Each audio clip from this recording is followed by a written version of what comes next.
Because as a Singaporean living in Indonesia, I also wonder, how come the government can do it for so long? Because they have a budget. As in Singapore, we actually paying the actual price. We are Singaporeans, we also trying to ask the government to help us, right? Seorang pria asal Singapura terlihat kebingungan saat mengetahui harga BBM di Indonesia masih tetap stabil. Sementara negara-negara tetangga sudah lebih dulu menaikkan harga akibat konflik Iran. Prime Minister Wong, if Singapore does have to start restricting exports, will Australia be prioritised? We do not plan to restrict exports. We didn't have to do so even in the darkest days of COVID, and we will not do so during this energy crisis.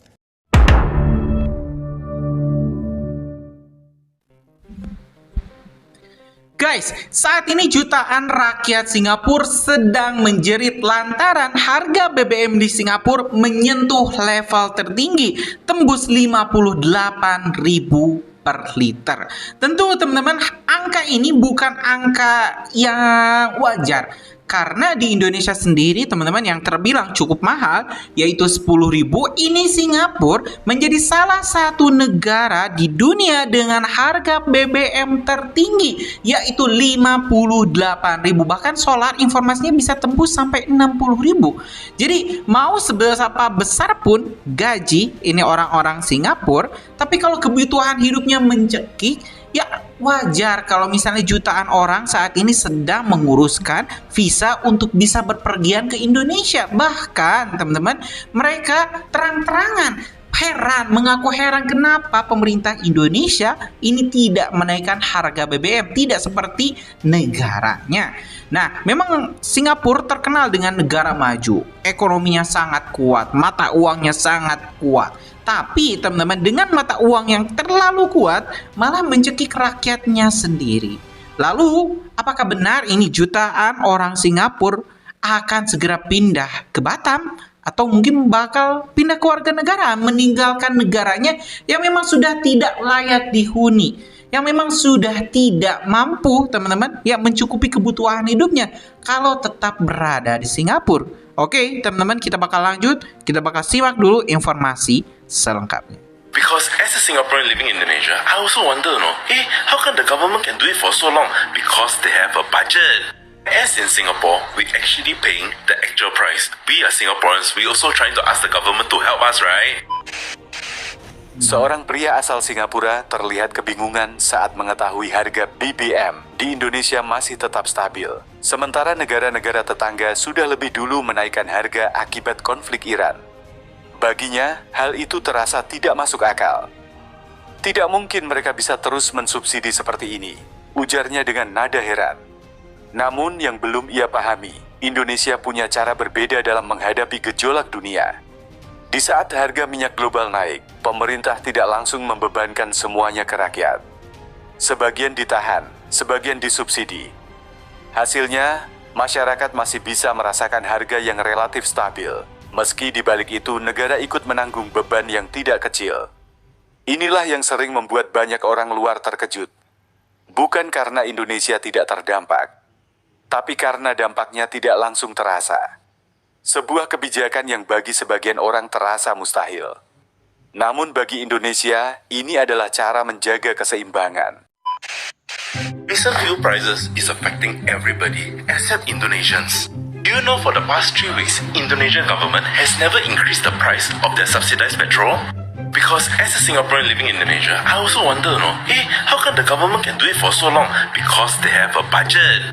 As in Singapore, we actually paying the actual price. We are Singaporeans, we also trying to ask the government to help us, right?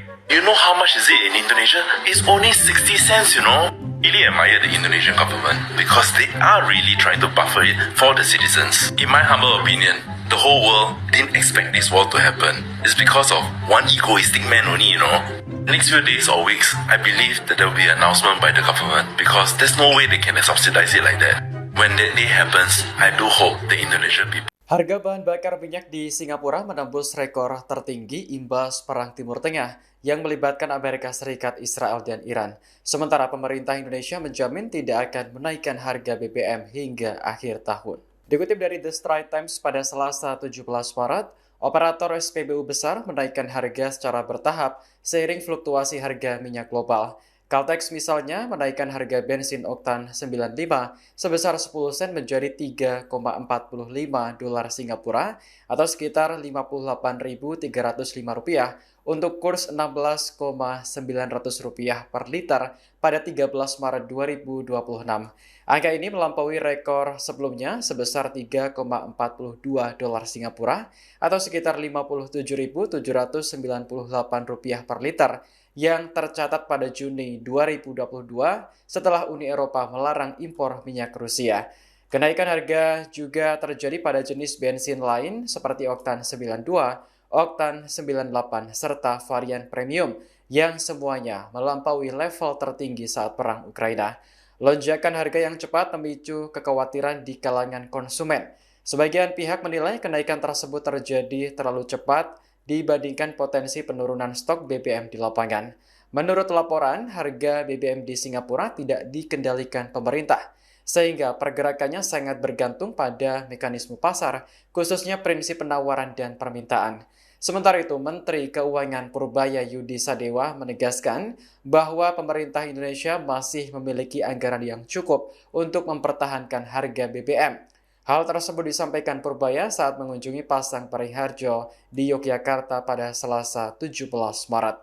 Meski begitu, Presiden Prabowo Subianto sempat menginstruksikan penghematan BBM meski persediaan masih aman. Jadi fungsi anggaran untuk mengabsorb shock dari luar tadi. Jadi sampai sekarang yang absorb adalah APBN pemerintah. Sampai sekarang belum ada hitungan untuk menaikkan harga BBM karena kita punya uang masih cukup untuk level uang harga BBM yang sekarang. Sampai minyak di harga berapa, Pak? Ada perhitungan.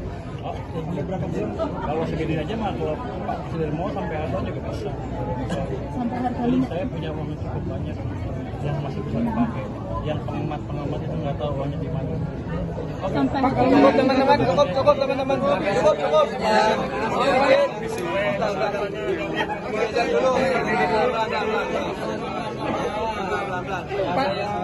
Pak, masyarakat antusias tanggapannya gimana, Pak? Australia It's be at the front of the hypothetical. It won't happen. Prime Minister Wong, if Singapore does have to start restricting exports, will Australia be prioritised? We do not plan to restrict exports. We didn't have to do so even in the darkest days of COVID, and we will not do so during this energy crisis. If it were to happen, though, would Australia It's be at the front of the hypothetical. queue? It won't happen. And the Prime Minister is just as confident in private as he is in public. Gila guys, dengerin gue baik-baik. Kalau lo ngerasa isi tangki motor atau mobil lo hari ini udah bikin dompet lo megap-megap, lo harus sadar satu hal. Ini baru pemanasan. Kita lagi ada di ambang krisis energi paling brengsek dalam dekade ini. Dunia lagi kacau, geopolitik lagi panas, dan bensin bukan cuma soal cairan bening yang bikin mesin lo jalan, tapi soal siapa yang bakal bertahan hidup dan siapa yang bakal bangkrut duluan. Tapi sebelum kita bedah boroknya satu-satu, gue mau kasih disclaimer tegas dulu biar nggak ada yang gagal paham. Kita di sini bukan pembenci atau pengkhianat negara. Gue cinta Indonesia, tapi gue lebih cinta kebenaran berbasis data. Kita bedah Indonesia dari kacamata kritis demi kewarasan bersama. Kita nggak butuh propaganda semua baik-baik saja pas rumah kita lagi kebakaran. Kita butuh solusi, dan solusi itu datang dari kejujuran, sepahit apapun itu. Hari ini kita adu 3 kekuatan di Asia Tenggara. Singapura yang sok kaya tapi ringkih, Malaysia yang subsidi bensinnya nggak masuk akal, dan Indonesia yang, ya lo tahu sendiri, penuh drama subsidi dan politik. Siapa yang bakal tumbang? Siapa yang tetap kokoh? Logikanya gini bro, minyak itu darahnya ekonomi. Kalau darahnya mahal, jantung negaranya bisa berhenti detak. Siapkan kopi pahit lo, karena analisis ini bakal jauh lebih pahit dari itu. Segmen 1. The Global Chessboard. Kenapa harga BBM naik? Lo jangan cuma nyalahin pemerintah daerah atau mafia lokal.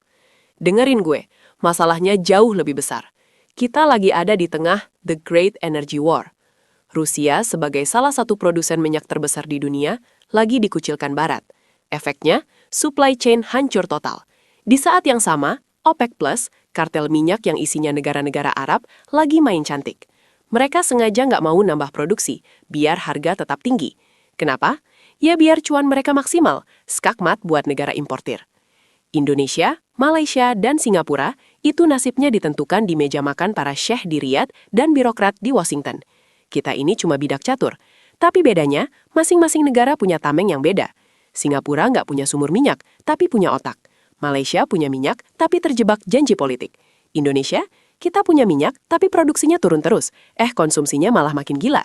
Ini resep buat bencana ekonomi kalau kita nggak pinter mainin hartu kita. Jadi, jangan kaget kalau harga di pom bensin lo tiba-tiba berubah pas lo lagi tidur. Dunia lagi nggak baik-baik saja, dan energi adalah senjatanya. Segmen 2. Singapura. Harga pasar tanpa ampun. Kita mulai dari tetangga mungil kita, Singapura. Gila guys, di Singapura itu nggak ada yang namanya subsidi bensin. Nol. Zilch. Nada. Kalau harga minyak dunia naik, harga di SPBU mereka langsung naik detik itu juga. Lo tahu berapa harga bensin di sana? Bisa tembus Rp30.000 sampai Rp55.000 per liter kalau dikonversi. Buat orang Indonesia, itu harga buat bunuh diri massal. Tapi pertanyaannya, apakah Singapura tumbang? Jawabannya, enggak. Kenapa? Karena mereka logikanya main, bro. Singapura itu negara dengan pendapatan per kapita tertinggi di kawasan. Mereka nggak butuh subsidi bensin, karena transportasi publik mereka adalah yang terbaik di dunia. Orang di sana didorong buat nggak punya mobil. Pajak mobil di sana, COE, harganya bisa buat beli rumah mewah di Bekasi. Singapura itu realis. Mereka tahu mereka nggak punya sumber daya alam. Jadi mereka bangun kilang minyak terbesar di dunia di Jurong Island. Mereka nggak punya minyak, tapi mereka adalah tukang masak minyak dunia. Mereka dapat cuan dari jasa pengolahan. Jadi pas harga BBM naik, rakyatnya emang teriak, tapi negaranya makin kaya karena margin pengolahan minyak mereka naik. Singapura nggak bakal tumbang karena BBM. Mereka justru bermain dengan kenaikan harga itu. Mereka kokoh karena mereka nggak memanjakan rakyatnya dengan ilusi harga murah. Pahit tapi efisien. Segmen 3. Malaysia. Subsidi yang menggila. Nah, sekarang kita geser ke Malaysia. Ini yang sering bikin orang Indonesia iri dengki. Bang, di Malaysia bensin cuma 7 ribuan, 2,05 ringgit. Kok kita mahal? Dengerin gue, jangan cuma lihat kulitnya. Malaysia itu lagi main api di dalam gudang mesiu. Harga RON 95 di Malaysia itu salah satu yang termurah di dunia karena disubsidi gila-gilaan oleh pemerintahnya. Masalahnya gini, Malaysia itu produsen minyak dan gas melalui Petronas. Petronas itu sapi perah pemerintah. Tapi pertanyaannya, sampai kapan? Tahun lalu aja, Malaysia keluarin duit hampir 80 miliar ringgit cuma buat subsidi. Itu angka yang nggak masuk akal buat negara sekecil itu. Skakmatnya di mana? Skakmatnya adalah ketika harga minyak dunia bertahan tinggi dalam waktu lama, anggaran negara, APBN-nya Malaysia, bisa jebol. Pemerintah Malaysia sekarang lagi pusing 7 keliling. Mereka mau cabut subsidi, rakyatnya pasti ngambuk dan bakal ada demo besar-besaran. Mereka nggak cabut subsidi, negara bangkrut pelan-pelan karena nggak ada duit buat pembangunan infrastruktur atau pendidikan. Malaysia itu kokoh di permukaan, tapi keropos di dalam. Mereka terjebak dalam kebijakan populis yang bikin rakyatnya manja. Kalau harga minyak dunia nggak turun-turun, Malaysia adalah kandidat pertama yang bakal ngalamin krisis fiskal serius. Mereka lagi nunggu bom waktu meledak. Ya teman-teman, sudah kita simak berbagai informasi yang menyebutkan kenapa ya Indonesia sampai saat ini masih bisa berdiri stabil dengan harga BBM 10.000, berbeda mungkin dengan Filipina, dengan Singapura ya, atau negara-negara lain yang saat ini menghadapi krisis. Ya walaupun misalnya Indonesia masih kita sebut aman ya karena punya cadangan devisa, kita masih punya cadangan BBM, jangan sampai itu membuat kita lengah. Produksi kilang-kilang minyak kita harus terus ditingkatkan, eksplorasi minyak lepas pantai kita juga harus terus ditingkatkan. Jangan sampai kita ketergantungan dengan para makelar yang memainkan harga minyak global. Nah, mungkin teman-teman punya pendapat lain terkait hal ini. Nah, kira-kira gimana nih kalau misalnya orang-orang Singapura ingin pindah ke Indonesia? Kita terima atau enggak ya? Gimana menurut kalian? Coba deh tulis di kolom komentar, kita diskusikan. Terima kasih teman-teman. Kita bakal lanjut di video selanjutnya. Assalamualaikum warahmatullahi wabarakatuh.